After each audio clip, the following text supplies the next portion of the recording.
265 పరుగుల విజయ లక్ష్యంతో బరిలోకి దిగిన టీమిండియా తొలి నుంచి ధాటిగా ఆడింది. ఓపెనర్ శుభ్మన్ గిల్ నిరాశపరిచాడు. 8 పరుగులు చేసి వెనుతిరిగాడు. కెప్టెన్ రోహిత్ శర్మ ధాటిగా ఆడాడు. 28 పరుగుల వద్ద కన్నోల్లికి వికెట్లు ముందే దొరికిపోయాడు. శ్రేయస్ అయ్యర్ ఆకాశమే హద్దుగా చెలరేగాడు. 45 పరుగులు చేసి అవుట్ అయ్యాడు. అక్షర్ పటేల్ 27 రన్స్ చేసి వెనుతిరిగాడు. విరాట్ కోహ్లీ, కేఎల్ రాహుల్ ఇన్నింగ్స్ చక్కదిద్దారు. విరాట్ కోహ్లీ మరోసారి విశ్వరూపం చూపించాడు. ఆసీస్ బౌలర్లను చీల్చి చెండాడాడు. ఇన్నింగ్స్ చేజ్ క్రమంలో అవుట్ అయ్యాడు.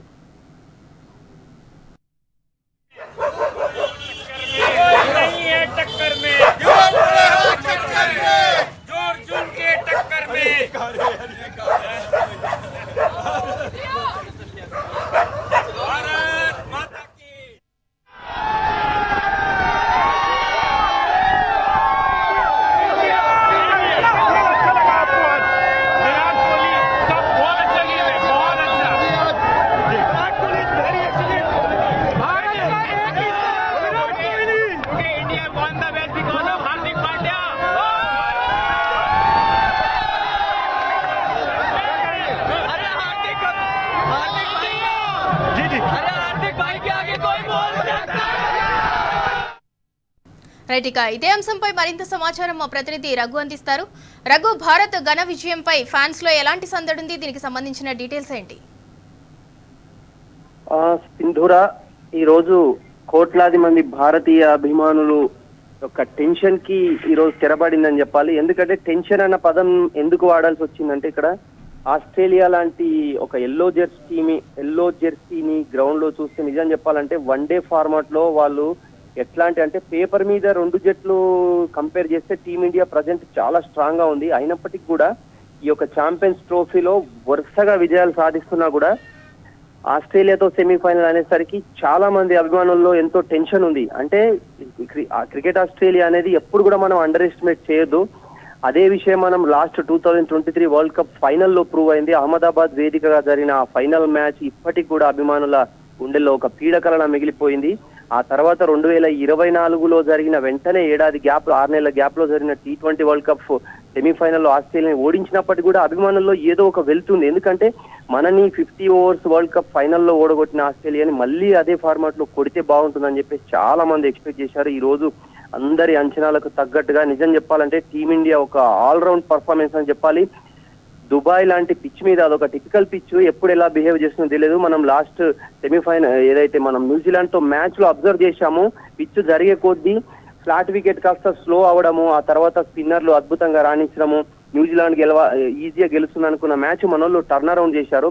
అట్లాంటి పిచ్ మీద ఇవాళ మన వాళ్ళు నిజం చెప్పాలంటే ఆస్ట్రేలియా టాస్ గెలిచింది. టాస్ గెలిచగానే వాళ్ళు ఎట్లాంటి సెకండ్ థాట్ లేకుండా వాళ్ళు బ్యాటింగ్ ఎంచుకున్నారు. ఒక బిగ్ స్కోర్ కనుక టీమిండియా ముందు పెడితే ఖచ్చితంగా టీమిండియాని ప్రెజర్ లో పడేసి ఖచ్చితంగా గెలవాలి అని చెప్పేసి వాళ్ళ మొహంపై చిరునవ్వు ఉంది. కానీ ఆ యొక్క ఆనందాన్ని ఎంతోసేపు నిలబెట్టలేదు. నిజంగా చెప్తున్నా, టీమిండియా బౌలర్స్ ఇవాళ ట్రమెండస్ పర్ఫార్మెన్స్ చెప్పాలి. ఒక అద్భుతమైన బౌలింగ్. మహమ్మద్ షమి ఈ రోజు నిజం చెప్పాలంటే రంజాన్ రోజాలో ఉన్నాడు. మహమ్మద్ షమి ఆ ఉపవాస దీక్షలో ఉండి మనం మధ్యలో అబ్జర్వ్ చేస్తున్నాము. ఆయన ఎంతసేపు ఆ యొక్క లిక్విడ్స్ తీసుకుంటూ ఆ ఎనర్జీని గెయిన్ చేసుకొని అద్భుతమైన వికెట్లు తీశాడు. ఇంకా ఇందులో చెప్పుకోవాల్సిన బెటర్ వికెట్ ఎవరిదంటే వరుణ్ చక్రవర్తి. నిజంగా చెప్పాలంటే గౌతమ్ గంభీర్ ఎంతో నమ్మకంతో యాక్చువల్ ఛాంపియన్స్ ట్రోఫీ టీంలోనే ఒక దశలో వరుణ్ చక్రవర్తి లేడు, కానీ పట్టుబట్టి మరీ వరుణ్ చక్రవర్తిని తీసుకొచ్చి లాస్ట్ న్యూజిలాండ్ తో మ్యాచ్ లో సాహసం చేసి 4 స్పిన్నర్లను బరిలోకి దింపాడు. ఆ మ్యాచ్ లో 5 వికెట్లు తీయడంతో వరుణ్ చక్రవర్తిని కంటిన్యూ చేయాలా వద్దా, ఏంటి ఆస్ట్రేలియా మీద ఎలాంటి టీంతో వెళ్ళాలి, మరి 2 పేసర్లు ఉంటే 4 స్పిన్నర్లు ఉంటే సరిపోద్దా, అసలు టీం బ్యాలెన్స్ అవుతుందా అన్న ఆలోచనలు ఎన్నో క్వశ్చన్స్ ఉన్న తరుణంలో గౌతమ్ గంభీర్ మరొకసారి నమ్మకం ఉంచి వరుణ్ చక్రవర్తిని ఆడించాడు. ఈ రోజు వరుణ్ చక్రవర్తి మొట్టమొదటి బంతికే ఒక డేంజరస్ బ్యాట్స్మెన్ ట్రావిస్ హెడ్ ను అవుట్ చేశాడు. అక్కడి నుంచి ఇంకా ఆస్ట్రేలియా ప్రెజర్ లో పడిపోయింది. స్టీవెన్ స్మిత్ ఇన్నింగ్స్ ని చక్కదిద్దే ప్రయత్నం చేసినా కూడా ఎక్కడ కూడా మన వాళ్ళు అవకాశం ఇవ్వలేదు. మన స్పిన్నర్లు అద్భుతంగా బౌలింగ్ చేశారు. మహమ్మద్ షమి లోయర్ ఆర్డర్ లో వికెట్లు కంటిన్యూస్ గా వికెట్లు తీసేసరికి వాళ్ళని ఒక తక్కువ స్కోర్ కు 264 కి ఆల్అౌట్ చేసినప్పటికీ కూడా ఆ 265 పరుగుల లక్ష్యం కూడా మనం ఛేదిస్తామా లేదా? ఎందుకంటే ఒక రకంగా చెప్పాలంటే ఆస్ట్రేలియా బౌలింగ్ వీక్ ఉంది కంపేరింగ్ టు ప్రీవియస్. ఎందుకంటే వాళ్ళ యొక్క 3 star bowlers Pat Cummins, Josh Hazlewood and Mitchell Starc ఇలా 3 కూడా లేరు. అయినప్పటికీ కూడా వాళ్ళకి మంచి బౌలర్లు, మెయిన్లీ ఆడమ్ జంపా లాంటి క్వాలిటీ స్పిన్నర్ ఉన్నాడు. ఈ దుబాయ్ లాంటి స్లో వికెట్ మీద ఒకవేళ జంపా కనుక బంతిని టర్న్ చేస్తే మన వాళ్ళు ఎట్లా ఏం కథ అనేది ఒక ఒక సందేహాలు నెలకొన్నాయి. ఇటువంటి తరుణంలో రోహిత్ శర్మ మంచి స్టార్ట్ ఇచ్చినప్పటికీ కూడా ఒక 28 పరుగుల బ్లేజింగ్ స్టార్ట్ ఇచ్చి అవుట్ అయ్యాడు. ఆ తర్వాత శుభ్మన్ గిల్ మరొకసారి నిరాశపడితే ఇటువంటి తరుణంలో ది రన్ మిషన్ అని చెప్పాలి, తర్వాత target chasing king Virat Kohli మరొకసారి ఎందుకు ఆయనను కింగ్ అంటారని చెప్పేసి ఈ మ్యాచ్ లో ప్రూవ్ చేసుకున్నాడు. పాకిస్తాన్ తో మ్యాచ్ లో కూడా అద్భుతమైన సెంచరీ కొట్టి మనకు చిరస్మరణీయమైన విజయం అందించిన విరాట్ కోహ్లీ అదే ఫామ్ ని కంటిన్యూ చేశాడు. ఎక్కడ కూడా ఎట్లాంటి అవకాశం ఇవ్వకుండా నిజంగా సెంచరీ ఖాయం అని చెప్పేసి అనుకున్నారు. కానీ ఆ తరుణంలో అట్లాంటి షాట్ అవసరం లేకుండా ఒక ఎక్సైట్మెంట్ తోటి కేఎల్ రాహుల్ 6 కొట్టిన తర్వాత వెంటనే మరొక 6 కి ట్రై చేశాడు. ఆ తరుణంలో జంపా బౌలింగ్ అవుట్ అయ్యాడు. అయినప్పటికీ కూడా విరాట్ కోహ్లీ అండ్ శ్రేయస్ అయ్యర్ ఇద్దరి పార్ట్నర్షిప్ అనేది చాలా క్రూషియల్ ఈ మ్యాచ్ లో. ఆ పార్ట్నర్షిప్ ఇండియా నిలబెట్టింది. ఇక ప్రత్యేకించి చెప్పుకోవాల్సింది కేఎల్ రాహుల్ గురించి. నిజానికి చెప్పాలంటే కేఎల్ రాహుల్ అన్న పదానికి గతంలో మనము టీమిండియాలో ఎంతో విశేషమైన సేవలు అందించిన రాహుల్ ద్రావిడ్ అందరికీ గుర్తుండే ఉంటాడు. నిజంగా రాహుల్ ద్రావిడ్ పరిస్థితి కూడా ఒక దశలో ఈ జట్టులో స్థానం కోల్పోయే ప్రమాదం ఉన్నప్పుడు, గంగూలీ కెప్టెన్స్ లో ఉన్నప్పుడు రాహుల్ ద్రావిడ్ ని ఖచ్చితంగా నువ్వు వికెట్ కీపింగ్ చేస్తే జట్టులో స్థానం ఉంటుందని చెప్పేసి రాహుల్ ద్రావిడ్ కి గడ్డు కాలం ఉన్న సమయంలో అతను కూడా వికెట్ కీపింగ్ చేసి మళ్ళీ జట్టులో తన యొక్క సత్తా చాటాడు. సిమిలర్ గా ఇప్పుడు కేఎల్ రాహుల్ కూడా అటువంటి పరిస్థితి వచ్చింది.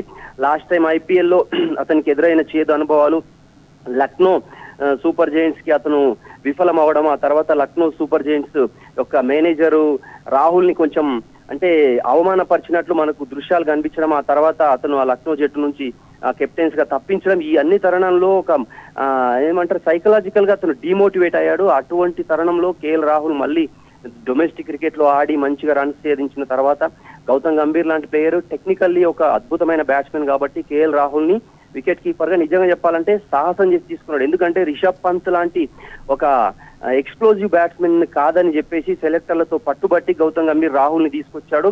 ఒక ఓపెనర్ గా ఆడిన ఒక బ్యాట్స్మెన్ ని అది కూడా lower middle order and middle order లో సెట్ చేశాడు రాహుల్ ని వికెట్ కీపర్ గా ఉంచి. ఇప్పుడు చూడాలి మనము తక్కువ స్కోర్లు చేస్తున్నాడు 30, 40 కానీ టీమిండియాకి గతంలో ధోని ఎటువంటి పాత్ర పోషించాడో ఈ రోజు కూడా అచ్చం ధోనిని తలపిస్తూ అద్భుతమైన 6 తో మ్యాచ్ ముగించాడు. ఇది నిజంగా చెప్పాలంటే ఆస్ట్రేలియా లాంటి జట్టు మీద మనము ప్రతీకారం తీసుకున్నట్లే అయింది. 50 ఓవర్ వన్డే ఫార్మాట్ లో ఆల్మోస్ట్ కోట్లాది మంది భారతీయులు కూడా ఖచ్చితంగా ఇదే జోష్ లో రేపు జరగబోయే సెమీఫైనల్లో మన ప్రత్యర్థి ఎవరో తేలనుంది. లాహోర్ వేదికగా న్యూజిలాండ్ వర్సెస్ సౌత్ ఆఫ్రికా మధ్య ఏ మ్యాచ్ గెలుస్తుందో వాళ్ళతో మనం ఛాంపియన్స్ ట్రోఫీ ఫైనల్ ఆడబోతున్నాము.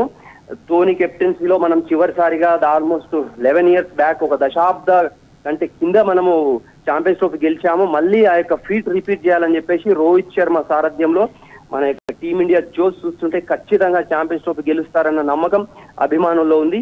అంచనాలు భారీగా పెరిగిపోయే అంచనాలను నిలబెట్టాలని మనము కూడా ఆశిద్దాం. సింధురా రఘు, వరల్డ్ కప్ ఫైనల్లో పరాజయానికి ఇవాళ టీమిండియా ప్రతీకారం తీర్చుకుంది అని అనుకోవచ్చా? డెఫినెట్లీ సింధురా, ఎందుకంటే 2023 ఏదైతే ఫైనల్ ఇప్పటికీ గుర్తుంది. అహ్మదాబాద్ వేదికగా అసలు ఆల్మోస్ట్ కోట్లాది మంది అభిమానులు కూడా మనం ఖచ్చితంగా వరల్డ్ కప్ గెలవాలి. మనం లాస్ట్ టైం ఎప్పుడైతే 2000 ధోని కెప్టెన్సీలో 2011లో వన్డే వరల్డ్ కప్ గెలిచామో ఆ తర్వాత మళ్ళీ మనం వరుసగా వన్డే వరల్డ్ కప్స్ లో విఫలమయ్యాము. ఆ తర్వాత అటువంటి తరుణంలో ఈసారి టీం కూడా బలంగా ఉంటుంది. ఎందుకంటే విరాట్ కోహ్లీ ఎరాలో, ఎందుకంటే సచిన్ టెండూల్కర్ ఎరాలో ఒక వరల్డ్ కప్ గెలిచారు. ఆ తర్వాత విరాట్ కోహ్లీ, రోహిత్ శర్మ లాంటి లెజెండ్ ప్లేయర్ల యొక్క వాళ్ళ యొక్క జనరేషన్ లో కూడా ఒక వరల్డ్ కప్ గెలవాలన్న కసితో ఉన్నారు. ఆ టైంలో టీం కూడా అద్భుతంగా ఉంది. జస్ప్రీత్ బుమ్రా, తర్వాత విరాట్ కోహ్లీ మంచి ఫామ్ లో ఉన్నాడు, రోహిత్ శర్మ మంచి ఫామ్ లో ఉన్నాడు. ఖచ్చితంగా మనకు వరల్డ్ కప్ వస్తారని చెప్పేసి చాలా మంది ఆశలు పెట్టుకుంటే కోట్లాది మంది ఆశలు మనం అహ్మదాబాద్ వేదికగా ఆ రోజు అడియాశలైన సందర్భము.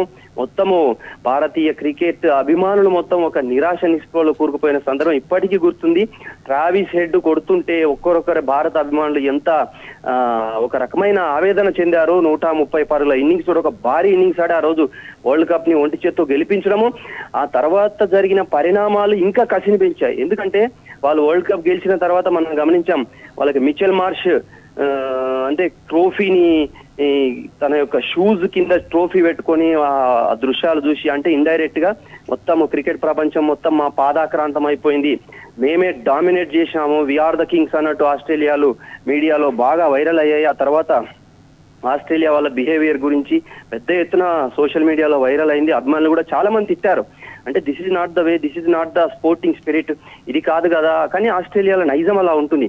అంటే అవతలని ఇంకా డిమోటివేట్ చేసి దాని ద్వారా వాళ్ళు తృప్తి పొందే రకం గతంలో చూసాం. వాళ్ళు గెలుపు కోసం ఏదైనా చేస్తారు. అందుకే ఈ వరల్డ్ ఈ పర్టికులర్ ఈ మ్యాచ్ కు ముందు కూడా మనం ఒక చిన్న విషయం గుర్తుంచుకోవాల్సిందిరా, జాసన్ గిలెస్పీ అని గతంలో ఒక అద్భుతమైన ఫాస్ట్ బౌలర్ ఆస్ట్రేలియాకు, గ్లెన్ మెగ్రాత్ హయాంలో అతను ఆడాడు. Glenn McGrath, Jason Gillespie, Brett Lee లాంటి స్టార్ బౌలర్లతో ఒక దశలో వెలిగిన ఆస్ట్రేలియా. అట్లాంటి జాసన్ గిలెస్పీ కూడా ఆస్ట్రేలియా యొక్క స్ట్రాటజీ ఎలా ఉంటుందంటే, ప్రత్యర్థితోటి ఆస్ట్రేలియా జట్టు మైదానంలో బరిలోకి దిగే ముందే అవతలి జట్టుని డిమోటివేట్ చేయడానికి వీళ్ళు మాటల దాడిని స్టార్ట్ చేస్తారు. ఎవరెవరు సీనియర్ ప్లేయర్లు కావచ్చు, కామెంటేటర్స్ కావచ్చు, ఆస్ట్రేలియా మీడియా కావచ్చు. ఇప్పుడు కూడా అదే ప్రయత్నం జరిగింది. ఎందుకంటే జాసన్ గిలెస్పీ మొన్న రీసెంట్ గా ఒక కామెంట్ చేశాడు న్యూజిలాండ్ ఇండియా మ్యాచ్ కు ముందు. ఏమన్నాడంటే, టీమిండియా ప్రస్తుతము ఒక అద్భుతమైన జట్టు, టీమిండియాను ఓడించడం కష్టమే, కానీ ఆస్ట్రేలియాతో ఆడడానికి భారత్ భయపడుతుంది అని చెప్పాడు. దాని అర్థం ఏంటి అంటే, మనల్ని డిమోటివేట్ చేయడం. గిలెస్పీ వ్యాఖ్యల నేపథ్యంలో టీమిండియా ప్లేయర్లు నిజంగా అంటే అభిమానులకు మాత్రం చాలా కసి పెరిగింది.